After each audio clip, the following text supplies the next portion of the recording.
Hello दोस्तों। आइए हम लोग इस लेक्चर के अंदर जो बिहार के वाटरफॉल है, लेक है और जो हॉट स्प्रिंग है उसको देखते हैं और उनके जो स्ट्रेटेजिक लोकेशन है, ठीक ना। और उससे जो क्या पोटेंशियल हमारे लिए बेनिफिट है बिहार का, उसको भी हम लोग थोड़ा सा एनालाइज करेंगे।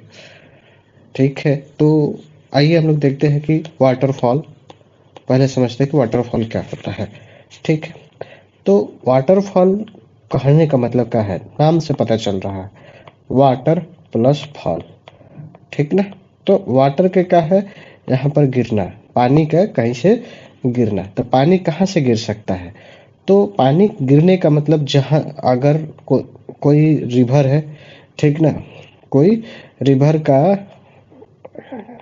रिवर का जो वाटर हो सकता है, या फिर कहीं लेक हो उसका पानी हो सकता है, या फिर हम कह सकते हैं कि कुछ रेन का भी पानी हो, वो भी हो सकता है कि क्या करे, डिसेंड करे। तो जब वाटर का पानी जब किसी कहाँ से, माउंटेन से होके, या फिर कह सकते हैं कि भाई ये कहीं हिल से हो सके, या फिर हम कह सके कि कहीं ये प्लेट्यू से हो सके। ठीक ना। तो ये क्या कर रहा हो, वाटर क्या कर रहा, फॉल कर रहा है। एग्जाम्पल के तौर पर डायग्राम से आइए हम लोग देखते हैं। जैसे अगर डायग्राम से देखें तो आप देख रहे हैं कि ये कोई नदी है, ठीक ना। और इस नदी का जो पानी क्या कर रहा है, नीचे की ओर वर्टिकली डिसेंड कर रहा है। देख रहे हैं ना, ये ऊपर से नदी है। जैसे कि ये हुंडरू वाटरफॉल है, हुंडरू वाटरफॉल की बात करें तो ये कहाँ है, रांची में है। और ये कौन सा, सुवर्ण रेखा जो रिवर है उसके द्वारा इसको निर्माण किया गया है। तो ये क्या कर रहा है, स्वर्ण रेखा का जो पानी है माउंटेनियस हिल से, वो क्या कर रहा है, डिसेंड कर रहा है, नीचे की ओर गिर रहा है। उसी तरीके से अगर एग्जाम्पल के तौर पर बात करें जो बिहार में है, ठीक ना। तो बिहार का जो काकोलत है, और ये क्या कर रहा है, ये पानी है, वर्षा का पानी है, और ये क्या कर रहा है, ये धीरे धीरे नीचे की ओर डिसेंड कर रहा था, जो वर्टिकली डिसेंड कर रहा है, माउंटेन से होकर, या कर सकते हैं कि किसी हिल से होकर, या फिर कह सकते हैं कि प्लेट्यू टाइप का कोई रीजन है, वहां से होकर वाटर क्या कर रहा है, डिसेंड कर रहा है। और ये फुटो हिल पर देख रहे हैं कि एक छोटा सा क्या कर रहा है, लेक टाइप का फॉर्मेशन भी कर देगा, या फिर बड़ा बड़ा वेटलैंड भी बन सकता है, लेक भी बन सकता है अगर पानी का वो ना हो। उसी तरीके से आप ये बिहार का एक और है जो कि तेलहर वाला है, तेलहर जो कैमूर में है, उसके द्वारा ये फॉर्मेशन किया गया है। तो आप देख रहे हैं कि हो क्या रहा है, पानी का डिसेंडिंग हो रहा है, वर्टिकल डिसेंडिंग हो रहा है, ठीक ना। तो वर्टिकली डिसेंडिंग, अब इस चीज का हम लोग तो समझ गए कि वाटरफॉल किसे कहते हैं। कुछ इसका जो पोटेंशियल के तौर पर अगर हम लोग बात करें, तो बिहार में इसका अच्छा खासा पोटेंशियल है। क्या पोटेंशियल है भाई, तो ये इससे हम टूरिज्म का बढ़ावा दे सकते हैं। ठीक है, टूरिज्म से इकोनॉमिक एक्टिविटी बढ़ता है, और उससे इकोनॉमिक एक्टिविटी से कह सकते हैं कि वहाँ के लोगों का एम्प्लॉयमेंट जनरेशन होगा। दूसरा चीज हम लोग बोलेंगे कि ये जो हमारे जो कल्चरल जो वैल्यू होता है, ठीक ना, कल्चरल वैल्यू मतलब होता है क्या है ना, कल्चरल वैल्यू कहने के मतलब कि बहुत सारे जो लोग होते हैं वहाँ पर जाते हैं स्नान करने के लिए, एज ए रिलीजियस बाथिंग के पर्पज से, वो भी हो जाता है वहाँ पर। ठीक, तीसरी बात अगर हम लोग करें तो वो है conservation of environment. Conservation of environment, या फिर कह सकते हैं कि उस पार्टिकुलर इकोसिस्टम का क्या हो रहा है, कंजर्वेशन होगा। ठीक है, तो ये भी एक अपना बेनिफिट है। ठीक, अगर चौथा नंबर पर अगर हम लोग बात करें तो ये क्या करता है कि जो इसका कुछ अपना इकोनॉमिक वैल्यू हो सकता है। इकोनॉमिक वैल्यू कहने का मतलब ये है कि इसका मल्टीपर्पस यूज हो जाएगा। मल्टीपर्पस यूज करने का मतलब कि जो हाइड्रो इलेक्ट्रिसिटी का प्रोडक्शन करना हो, तो इसमें हम उस चीज़ का, वाटरफॉल का यूटिलाइज कर सकते हैं। तो ये कह सकते हैं कि हमारे लिए, बिहार के लिए क्या हो सकता है, पोटेंशियल बेनिफिट हो सकता है। अगर हम थोड़ी सी बात कर लें कि वर्ल्ड लेवल पर, तो वर्ल्ड का सबसे लार्जेस्ट, ठीक ना, टैलेस्ट अगर बोले, ठीक ना, वर्ल्ड टैलेस्ट जो वाटरफॉल है, तो वर्ल्ड टैलेस्ट वाटरफॉल कौन है, तो वो है एंजल। कौन, एंजल जो वाटरफॉल है वो है। ये एंजल वाटरफॉल किस कंट्री के अंतर्गत आता है, तो वो है वेनेजुएला के अंतर्गत। कहाँ पर? वेनेजुएला के अंदर, वहाँ पर इस चीज़ का फॉर्मेशन होता है। वैसे ही एक और बात करें, जैसे कि वर्ल्ड का ही है जो बड़ा सबसे बिगेस्ट है, तो बिगेस्ट इस सेंस में है कि उससे वाटर का फ्लो कितना होता है, ठीक ना, वाटर फ्लो कितना होता है, उसके बेसिस से बात करें तो इंगा है। कौन सा है? इंगा में। और ये कहाँ पर कौन मिलता है? तो ये डीआरसी में है, डेमोक्रेटिक रिपब्लिक ऑफ कांगो में। और ये जो बनाया भी गया है तो ये कांगो रिवर के द्वारा। कौन सा रिवर के द्वारा? कांगो रिवर के द्वारा। तो थोड़ा सा इसको याद रखिएगा। बात आ रहा है कि थोड़ा सा इंडिया के लेवल पर देख लेते हैं, बड़ा बड़ा देख ले, हम लोग जो फेमस है उसी चीज़ की बात कर रहे हैं। तो इंडिया का जो अगर बात करें कि सबसे ज़्यादा कहीं वाटरफॉल है, तो लगभग अप्रोक्स 544 वाटरफॉल मिलता है, और वो सबसे ज़्यादा है कर्नाटक के अंतर्गत, ठीक है ना। अब देखिएगा कर्नाटक का जो हिस्सा, अगर हम लोग कर्नाटक वाला डायग्राम ड्रॉ करें, तो आप देखिएगा कि कर्नाटक का जो इस तरीके से है, ठीक ना, ये कुछ इस टाइप से है। तो ये वाला जो इलाका है, इसको मैदान बोलते हैं, और इसको मलनाड बोलते हैं, ठीक ना। तो इधर का जो इलाका में देखिएगा, ये मैदान हो गया और ये मलनाड हो गया। तो इधर जो है ना, इस सब इलाका में इधर ज्यादा वाटरफॉल बनता है, ठीक ना। वाटरफॉल इस साइड में ज्यादा बनता है, सबसे ज्यादा। अगर यही हम लोग बात कर रहे हैं, तो आप थोड़ा सा याद रखिए और बात, कि भारत का सबसे बड़ा जो टालेस्ट वाटरफॉल कौन है, तो वो है कुंचिकल। कौन है? कुंचिकल, ठीक है। यही कर्नाटक का शिवमोगा जो डिस्ट्रिक्ट है, शिमोगा डिस्ट्रिक्ट, उसी शिमोगा डिस्ट्रिक्ट के अंतर्गत ये मिलता है। बात आ रहा है कि 21 नदी के द्वारा बनाया गया है, तो ये जो एक नदी है बाराही नदी, ठीक ना, और बरही नदी के द्वारा इस चीज का फॉर्मेशन किया जाता है। अब हम लोग बात कर रहे थे कि जो भारत का सबसे टॉलेस्ट है, तो इसका हाइट कितना हो सकता है। तो इसका हाइट अगर बात करें तो 455 मीटर के आसपास इसका हाइट है। तो ये थोड़ी सी ध्यान रखने की बात था यहाँ तक। अब अगर हम लोग का जो अपने ओरिजिनल टॉपिक है, वो अपना टॉपिक है डिस्कशन का, वो है बिहार। तो भैया बिहार के जितने भी वाटरफॉल है, उसको हम लोग डिस्कशन कर लेते हैं कि भैया बिहार का वाटरफॉल कौन कौन से है। तो आ जाइए हम लोग थोड़ा सा एक और बात बोले। बिहार में जितने भी वाटरफॉल मिलेगा, बिहार के नॉर्थ पार्ट में मिलेंगे या साउथ पार्ट में? तो आपका आंसर होगा साउथ पार्ट में। क्यों साउथ पार्ट में भाई?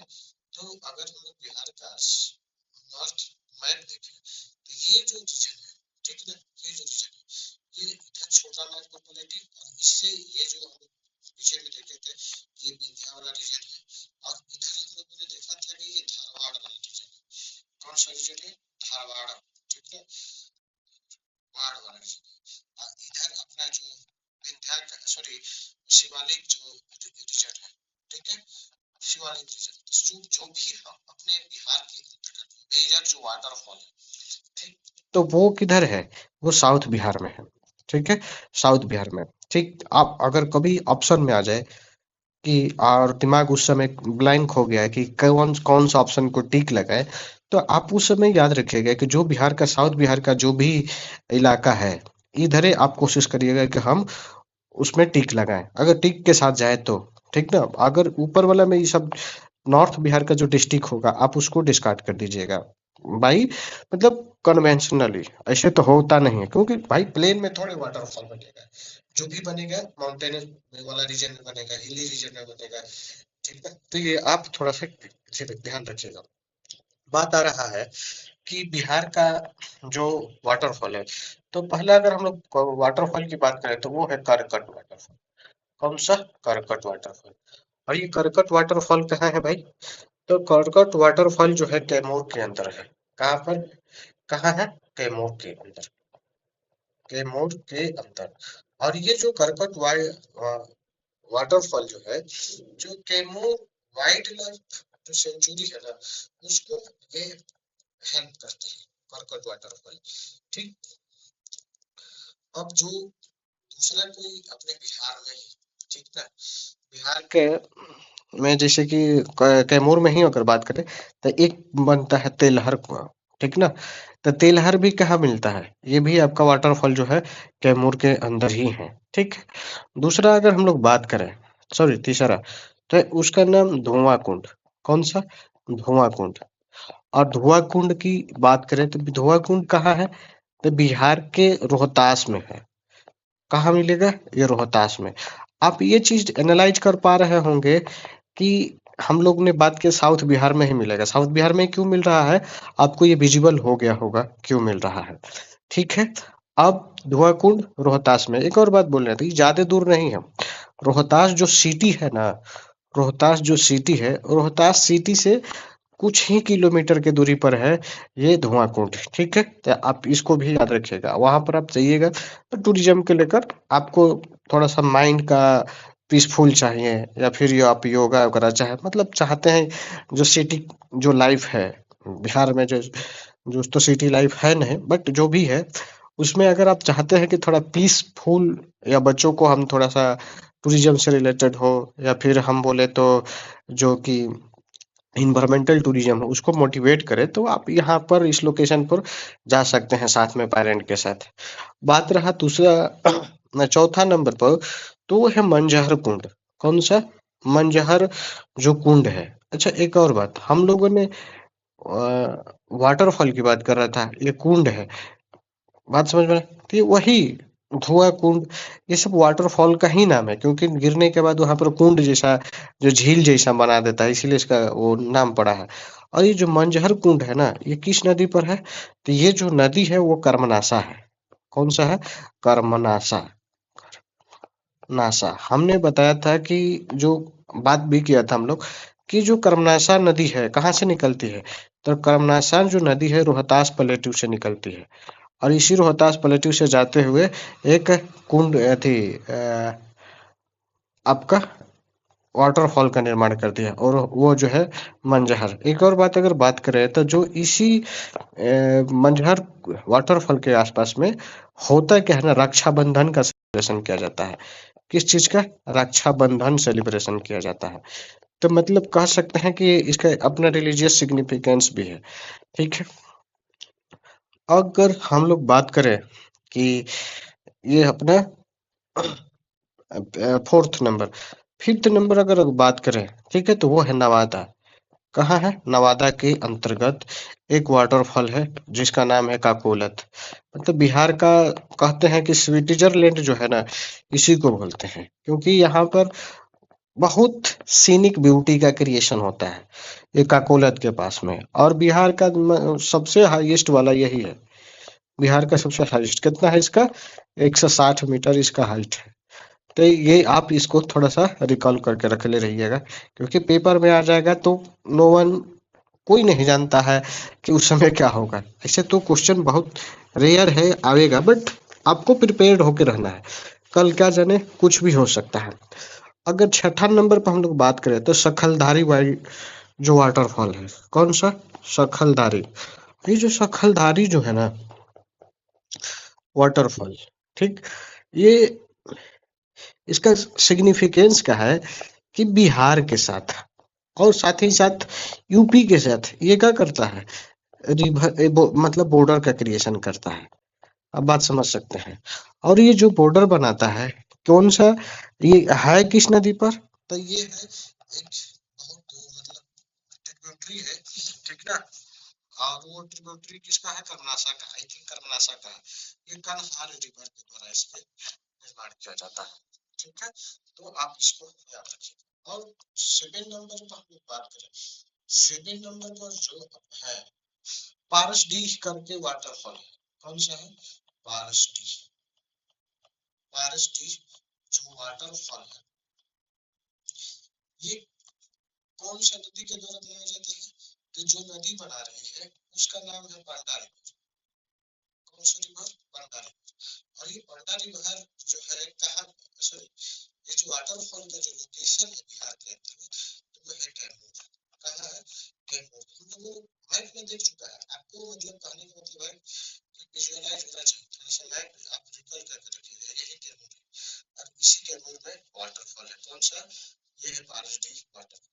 8 नंबर पर अगर हम लोग बात करें तो बहुत फेमस है, यहाँ पर रिलीजियस सिग्निफिकेंस है, वहाँ है तुतला भवन, माता का एक टेम्पल है। ये आप लोग देखे नहीं होंगे, आप बता सकते हैं कि आपका कितना डिस्ट्रिक्ट से है, तो थोड़ा सा कमेंट तो बताइएगा कि आप कितने लोग गए। अगर हम लोग बात करें तुतला भवानी का, तो ये है कहाँ पर, रोहतास के अंतर्गत। कहाँ पर मिलेगा, रोहतास के अंदर, जो कि आप रोहतास के बगल, आप बहुत हम लोगों ने बात किया था रिवर वैली प्रोजेक्ट। कौन सा रिवर वैली प्रोजेक्ट रोहतास में है, वो है डेहरी ऑनसन। तो डेहरी ऑनसन के बगल में है, ठीक है, डेहरी ऑनसन है ना, उसी के बगल में ये तुतला भवानी जो वाटरफॉल है। तो आप इस तरीके से बिहार का जो हम लोगों का इम्पोर्टेंट था, जैसे बिहार में तो बहुत सारे छोटे छोटे वाटरफॉल है जो फेमस भी है, तो आप उसको याद रखिएगा। लेकिन हम लोगों ने जो मुख्य रूप से जो इम्पोर्टेंट था उसको बात की है। आइए अब हम लोग जो दूसरा टॉपिक है अपना, वो है बिहार का लेक, ठीक ना। तो बिहार का लेक के बारे में समझते हैं। जैसे कि ये हो गया लेक। तो लेक किसे कहते हैं, ठीक ना। जब लेक का मतलब, अगर कहीं से पानी, ठीक ना, कहीं जो वाटर है, ठीक है, ये वाटर क्या करता है, कोई डिप्रेशन हो, मतलब डिप्रेशन का मतलब, कहने का मतलब है कि कोई खाई टाइप का हो और कोई बेसिन हो, ठीक ना। और उस डिप्रेशन में या बेसिन में क्या कर जाता है, वाटर का कर जाता है, वाटर सबमर्ज कर जाता है, भर जाता है। तो उसी चीज को क्या बोलते हैं, उसी चीज को हम लोग बोलते हैं कि भैया ये लेक है। बात समझ में आ गया कि लेक किसे कहते हैं। तो लेक है क्या, जो भी लो लैंड एरिया है, ठीक ना, और उस लो लैंड एरिया में जब वाटर या फिर डिप्रेशन हो या बेसिन हो, उसमें वाटर जाके क्या कर जाए, सबमर्ज कर जाए, भर जाए, तब हम उस पार्टिकुलर रीजन को बोलेंगे कि भैया ये क्या है, लेक है। बात आ रहा है कि फॉर्मेशन क्यों होता है बिहार में, सॉरी, अगर लेक का अगर कारण बने तो फॉर्मेशन क्या है, फॉर्मेशन कैसे होता है। तो फॉर्मेशन का अगर हम लोग बात करें, तो फॉर्मेशन में अगर देखें तो बहुत सारे कारण है। क्या है भाई, गैलेशियल इरोजन। कैसा, गैलेशियल इरोजन के वजह से भी क्या हो सकता है, आपका लेक का फॉर्मेशन होगा। दूसरा बात अगर बोले तो वो है टेक्टोनिक। टेक्टोनिक जो एक्टिविटी होता है, ठीक है, तो जो टेक्टोनिक एक्टिविटी होता है उसके वजह से भी लेक का फॉर्मेशन होता है। अगर दूसरे नंबर पर हम लोग बात करें तो वो है रिवर का शिफ्टिंग। जब रिवर अपने पाथ से छोड़कर किसी दूसरे पाथ पर चला जाती है, तो उसके वजह से भी क्या होता है, उसके वजह से भी लेक का फॉर्मेशन होता है। एग्जाम्पल के तौर पर हम लोग देखेंगे कि बहुत सारे ऑक्सबोल जो लेक होगा, खासकर बिहार में मेजर जो लेक मिलता है वो ऑक्सबोल लेक का ही फीचर का है। करेंगे हम लोग, देखेंगे तो क्लियरिटी और ज़्यादा डेवलप होगा। अगर हम लोग जो अपना फोर्थ कारण देखें, ठीक ना, ये वन, ये सेकेंड, ये थर्ड और ये फोर्थ। तो फोर्थ जो कारण है वो है कास्ट टोपोग्राफी। कौन सा, कास्ट टोपोग्राफी, ठीक ना। और उसके वजह से भी क्या होता है, उसके वजह से ये लेक का फॉर्मेशन होता है। कास्ट टोपोग्राफी कहने का मतलब है ना कि आप जानते हैं सिंक होल, ठीक, जो सिंक होल है, सिंक होल का जब साइज क्या हो जाए, यस, ये फिर कह सकते हैं कि सिंक होल जो होता है खुद कोलेप्स कर जाए, तो उस कोलेप्शन के वजह से क्या हो जाता है, एक डिप्रेशन लाइक क्रिएशन हो जाता है। जब ये डिप्रेशन में क्या होगा, पानी फिलअप हो जाएगा, पानी भर जाएगा, तो उस चीज को क्या बोलते हैं, वो भी बोलते हैं कि भैया ये मतलब लेक का फॉर्मेशन हो गया, सॉरी। अब हम लोग फिफ्थ नंबर पर अगर बात करें, ठीक ना, तो मेटोराइटिक जो मेटोराइट होता है, ठीक ना, मेटोराइट आप जानते हैं कि एक कॉस्मिक मटेरियल है, जो कि वो क्या होता है, सरफेस पर आकर मेटोर जब सरफेस के साथ कोलाइड करता है, तो वहां पर ना वो क्या कर देता है, एक एक प्रकार का लेक का फॉर्मेशन कर देता है। एग्जाम्पल के तौर पर अगर हम लोग देखें तो ये एक महाराष्ट्र के अंतर्गत लेक है, उसी लोनार, उसी तरीके से एक एमपी के अंदर भी एक मेटेओराइटिक इम्पैक्ट के वजह से भी लेक का फॉर्मेशन हुआ है, तो थोड़ा ध्यान रखिएगा। चौथे नंबर पे फिर बात करें तो जो वॉल्केनिक इरप्शन होता है, ठीक है, तो वॉल्केनिक जब इरप्शन होगा तो वॉल्केनिक इरप्शन की वजह से होता क्या है, जहाँ से अगर वॉल्केनिक इरप्शन होता है तो होगा क्या कि वो वाला जो ये जो इलाका है ना, ये यहाँ से तो मान लीजिए कि वॉल्केन निकाला, तो अब इसी वॉल्केनिक का जो वेंट होता है, और इस वेंट में क्या होगा, पानी जब भर जाता है तो ये एक प्रकार का लेक के तौर पर काम करने लगता है, या फिर कह सकते हैं कि ये पूरा का पूरा जो वेंट है क्या हो गया, कोलैप्स कर गया, ठीक ना। तो इसके कोलैप्स के वजह से भी क्या हो जाता है, वो एक प्रकार का लेक का फॉर्मेशन कर देता है। तो ये हम लोगों का मुख्य रूप से देखें कि जो लेक का फॉर्मेशन होता है उसका कारण क्या है।